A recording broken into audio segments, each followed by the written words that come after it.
नमस्ते मित्रांनो, संशोधन मार्गदर्शन मालिकेत आपलं सर्वांचं हार्दिक स्वागत। मागील भागात आपण संशोधन अहवाल लेखनाचे कोणकोणते भाग असतात त्या भागांचा आपण परिचय करून घेतला। मित्रांनो, आजच्या भागात आपण संशोधन अहवाल लेखनाचा जो काही प्राथमिक भाग आहे त्या प्राथमिक भागामध्ये नेमक्या कोणकोणत्या गोष्टी येतात याबद्दल माहिती घेऊया। आता प्राथमिक विभाग जो आहे त्यामध्ये सगळ्यात महत्त्वाचा भाग म्हणजे मुखपृष्ठ। आता मुखपृष्ठावर कशा कशाचा उल्लेख असणं गरजेचं आहे।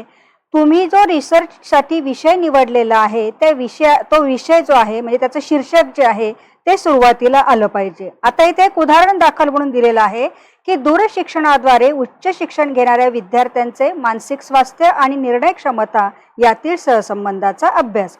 आता मुखपृष्ठावर सुद्धा याची रचना करत असताना शक्यतो उलटा त्रिकोण या पद्धतीने आपल्याला काय करायचं आहे ते शीर्षकाची रचना ही करायची आहे।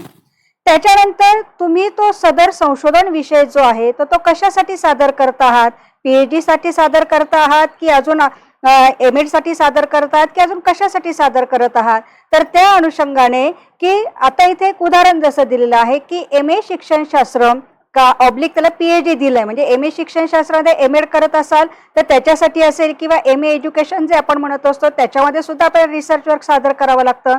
तर त्या शिक्षण क्रमाच्या अंशता पूर्तीसाठी सादर केलेला संशोधन अहवाल अशा प्रकारे तिथे लेखन आपल्याला करायचं असतं।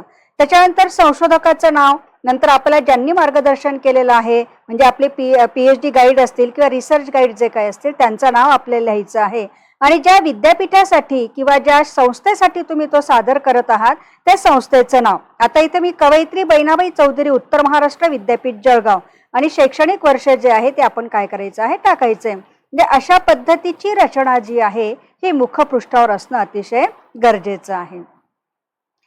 आता त्यानंतरचा भाग येतो आहे की प्रमाणपत्र म्हणजे सर्टिफिकेट।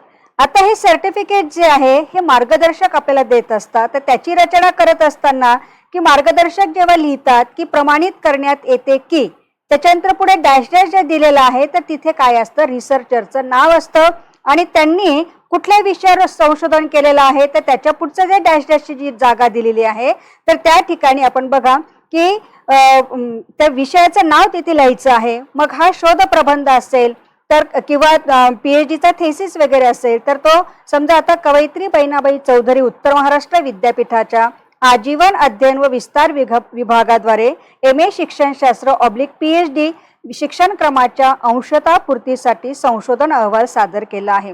आता इथे तुम्ही ज्या संस्थेसाठी ज्या विद्यापीठासाठी सादर करणार आहात ते नाव तिथे आलं पाहिजे आणि मग मी असे प्रमाणित करतो की पुन्हा आणखी त्या संशोधकाचं नाव की यांनी माझ्या मार्गदर्शनाखाली शोध प्रबंध स्वतंत्ररित्या लिहिला असून इतर कोणत्याही विद्यापीठात किंवा अन्य पदवीसाठी किंवा पदव्युत्तर पदवीसाठी किंवा पदविकेसाठी सादर केलेला नाहीये। म्हणजे काय की ते तुमचं ओरिजिनल वर्क आहे, तुम्ही कोणाचंही कॉपी केलेला नाहीये किंवा तुम्ही अजून इतर ठिकाणी पण असं मल्टिपल कुठेतरी सादर करतात असं नाही। तर असं प्रमाणपत्र जे आहे हे मार्गदर्शक आपल्याला देत असतात, त्याची मांडणी अशा पद्धतीची असते।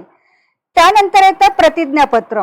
आता इथे प्रतिज्ञापत्र कोण देत असतो तर संशोधक स्वतः देत असतो। मग संशोधक स्वतः ग्वाही देत असतो किंवा डिक्लेअर करत असतो की मी, मग त्याच्या पुढे संशोधकाचं नाव प्रतिज्ञापूर्वक नमूद करतो किंवा करते की आता जे काही असेल तर तिथे तो शोध प्रबंध जो आहे त्या प्रबंधाचं नाव आणि त्याच्यानंतर कोणाच्या मार्गदर्शनाखाली तुम्ही काम केलेलं आहे तर त्या मार्गदर्शकाचं नाव इथे लिहायचं असतं आणि मग पुन्हा आणखी विद्यापीठाचं नाव, पुन्हा ज्या शिक्षण क्रमासाठी तुम्ही सादर केलेला आहे तो आहे आणि पुन्हा तुम्ही हे डिक्लेअर करता की मी हा कुठल्याही प्रकारे याचं मल्टिपल सादर केलेला नाहीये किंवा कुठल्याही विद्यापीठात इतरत्र मी अशा प्रकारचा शोध प्रबंध सादर केलेला नाहीये। आता ज्या शिक्षण क्रमासाठी मी प्रवेश घेतलेला आहे त्याच्यासाठीच मी सादर करतो आहे असं डिक्लेरेशन जे आहे हा संशोधक देत असतो आणि खाली पुन्हा स्थळ, पुन्हा तारीख आणि त्या पद्धतीने संशोधकाचं नाव आणि त्याची सही वगैरे असते। अशा पद्धतीचा प्रतिज्ञापत्राचा नमुना हा असतो। म्हणजे आता लक्षात आलं असेल आपल्याला की प्राथमिक विभागामध्ये आपल्याला ज्या बाबी द्यायच्या आहेत ते अतिशय काळजीपूर्वक लिहायचे असतात कारण इथे तुम्ही स्वतः काहीतरी डिक्लेअर करत असतात आणि डिक्लेअर करत असताना आपलं जे ओरिजिनल काम असतं ते ओरिजिनल काम इथे देणं गरजेचं आहे, हे आपण लक्षात ठेवणं महत्त्वाचं आहे। अशा रीतीने मित्रांनो आता आपण प्राथमिक विभागामध्ये कोणकोणत्या बाबी येतात याबद्दल माहिती घेतली आहे। पुढील भागात आपण या प्राथमिक विभागातीलच उर्वरित जो भाग आहे त्याबद्दल माहिती घेणार आहोत. तोपर्यंत मित्रांनो, धन्यवाद.